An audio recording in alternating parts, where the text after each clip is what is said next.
Today, I want to share 11 simple science-based habits that you can incorporate daily that will make your life healthier and happier. These are small habits, but are powerful and can make a big impact on your physical and mental health. All of these habits can be easily adapted into your lifestyle, so make sure that you watch this video till the end. If you don't know who I am, my name is Mohammed Malik. I'm the founder of Forge Health, and I've been a functional nutritionist and a holistic health coach for over a decade. I studied nutrition and biochemistry to become a homeopathic doctor, and I've studied cognitive behavioral therapy for the last 5 years. My mission is to help people live a happier and healthier life. And I've helped thousands of clients who felt stuck and out of options, helping them become the best version of themselves physically, emotionally, and mentally. So let's start with habit number 1, which is a super simple but effective habit: using your phone in red mode.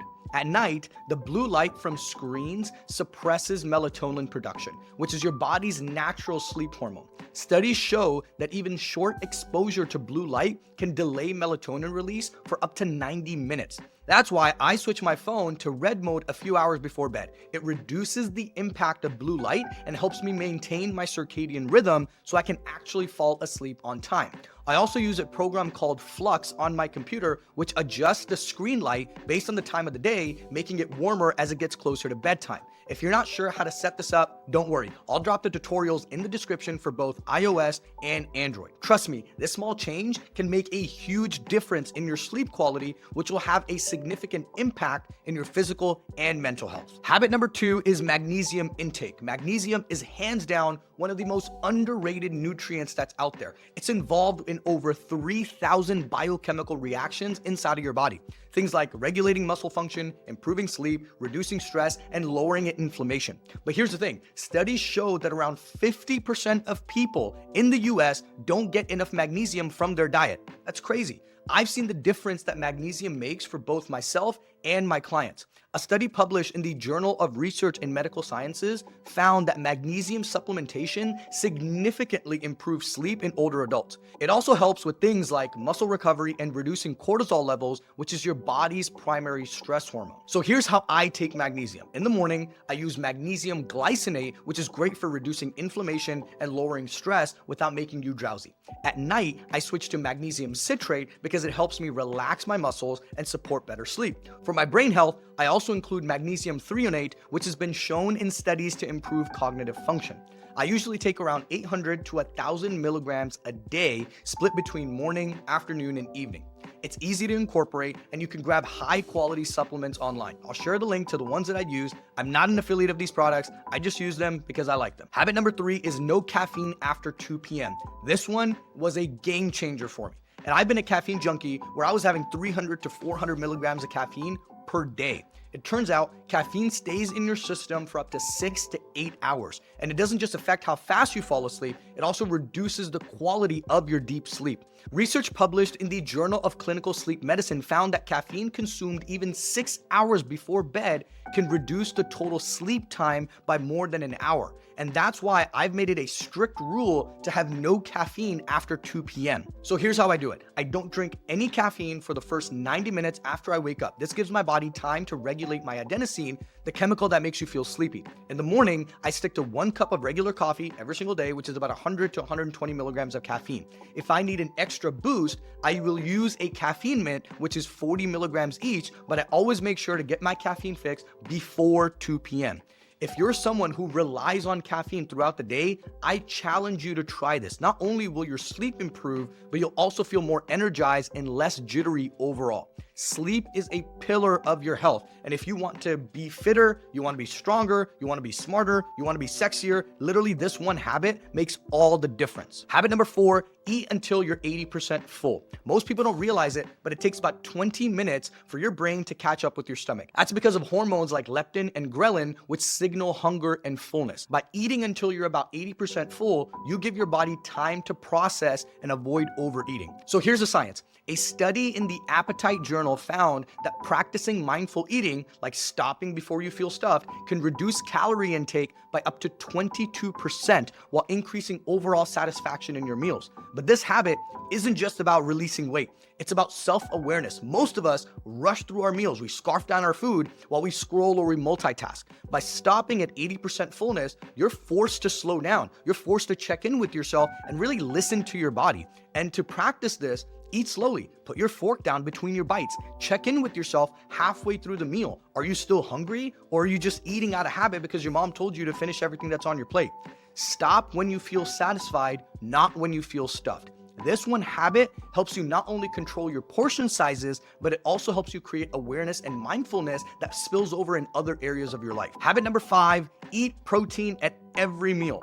Protein is the building block for your body, and making sure that you get enough of it at every meal is absolutely essential, especially as you age. After the age of 30, your body starts losing muscle mass every year until you actively work to preserve it. And muscle isn't just about looking good or looking jacked. It's about staying functional, preventing any injuries, and maintaining your metabolism. And research backs this up. A study in the American Journal of Clinical Nutrition found that higher protein intake helps you preserve your muscle mass and your strength, particularly in older adults. It's also been shown to keep you full longer, which helps you with weight management. So here's what I recommend. Aim for a palm size of protein at every meal. That's roughly about 20 to 30 grams. If you can, go higher. If you track your food, I recommend 1 gram of protein per body weight at minimum. So I weigh 170 pounds. I eat a minimum of 170 grams of protein per day. I have an entire healthy food list that covers the list of high quality protein sources that you can find in the description. And I've seen this habit transform my clients' health. Not only does it improve energy and focus, but it also supports muscle growth and metabolic health. So if you're serious about staying strong, staying active into your 60s, 70s, 80s, and even 90s, eating protein at every meal is a non-negotiable. Habit number 6 is walking after eating. This one's super simple, but it's a total game changer. Take a 10-minute walk after you eat. Most people eat and then they sit, whether it's on their desk or on the couch or in your car. But here's the deal. Walking after meals has a huge benefit on your health. Studies found that walking for 10 minutes after eating reduces blood sugar spikes by up to 22%. Get this is super important because 88% of adults, 88% in the US have some level of metabolic dysfunction. That's 8 out of 10 people. Metabolic dysfunction includes issues like insulin resistance, obesity, high blood pressure, abnormal cholesterol levels, and poor blood sugar regulation. I've shared a healthy food list that I've used with my clients for the first 6 weeks to help them improve their metabolic dysfunction and release 15 to 30 pounds. It's in the description if you'd like it. When you walk after eating, you're helping your body use the fuel that you just gave it instead of letting it sit in your bloodstream. So here's how I make it work. After every meal, I go for a quick 10-minute walk, or I stand up, I walk around my office, or I do standing meetings. It doesn't have to be fast or intense. The goal is just to get moving. If you're busy or you can't go for a walk around the office or walk around your house. The key is to move. Habit number 7, spend time alone. Spending time alone is one of the most underrated habits for improving mental health and clarity. A lot of us, especially women, I've seen this with my mom, rarely take time for themselves. My mom used to wake up at 4 a.m. just to get an hour of quiet time before the day started. And I saw how much of a difference that it made on her mood and her mental health. So a study in the Journal of Personality and Social Psychology found that intentional solitude reduces stress, increases self-awareness, and even enhances creativity. But it's not about sitting in silence. It's about giving yourself the space to process everything that's going on inside of your life. So here's how I do it. I set aside 15 to 20 minutes daily just to be alone. No phone, no scrolling, no distractions. Sometimes I sit in my favorite chair and do absolutely nothing. Other times I'll take a quiet walk by myself.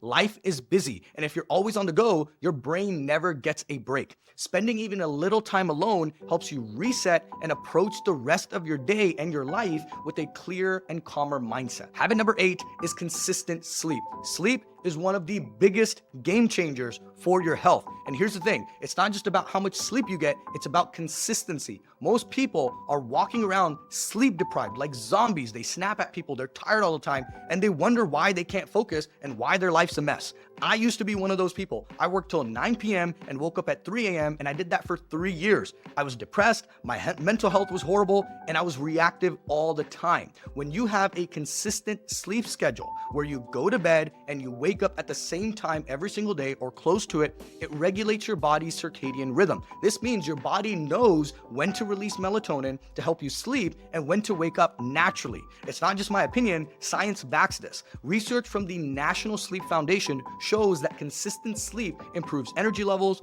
your mood, even your ability to solve problems. So if you want to be smarter, you got to get consistent sleep. So here's what happens when you don't fix your sleep. You live in reactive mode, you go from task to task, and you're barely keeping up with your life. And you're not really thinking, you're just surviving like an animal. But when you start sleeping consistently, everything slows down. You can actually process things better, solve problems, and handle stress without losing it. This one habit will change everything. You'll have more energy, better skin, better mood, better cognitive function, and even better sex. Habit number 9 is observing your thoughts. Most of us live reactively. Something happens and we just respond without even thinking about it. But here's the thing, your thoughts aren't always reality. For example, let's say your partner doesn't text you back for 3 hours. Your first thought might be, oh, they're cheating on me. But is that the truth? Or is that your mind playing tricks on you? So many of us internalize old beliefs, past traumas, or fears, and we bring that baggage into the present. So here's what helps me. I use something called the STEB cycle. So S stands for situation, something happens. T is for thought, the automatic reaction that your mind has. E is for emotion, the feeling tied to that thought based on your past experiences. And B is for behavior, how you act because of that emotion. What I've learned is that you can interrupt the cycle after thought, or you can interrupt the cycle after emotion. Instead of letting that thought spiral into a behavior, you can pause and ask yourself, is this subjective or is this objective? Is this reality or just a reaction? Is this fact or is this feeling?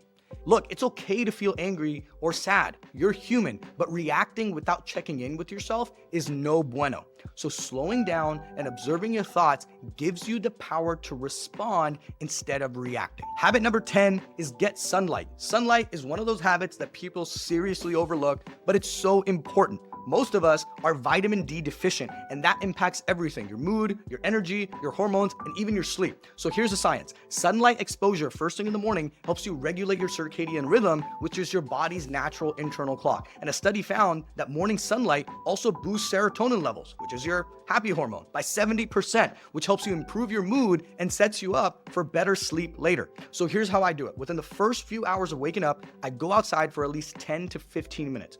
No sunglasses, because I want the sunlight to hit my eyes, because that's what triggers the benefits. I also make it a point to get sunlight throughout the day. So I'll go outside in the afternoon again, or even in the evening when the sun is lower, to signal my body that it's time to wind down. Now, if you can't always get outside, maybe it's winter or you live in a cloudy area, consider taking vitamin D supplement.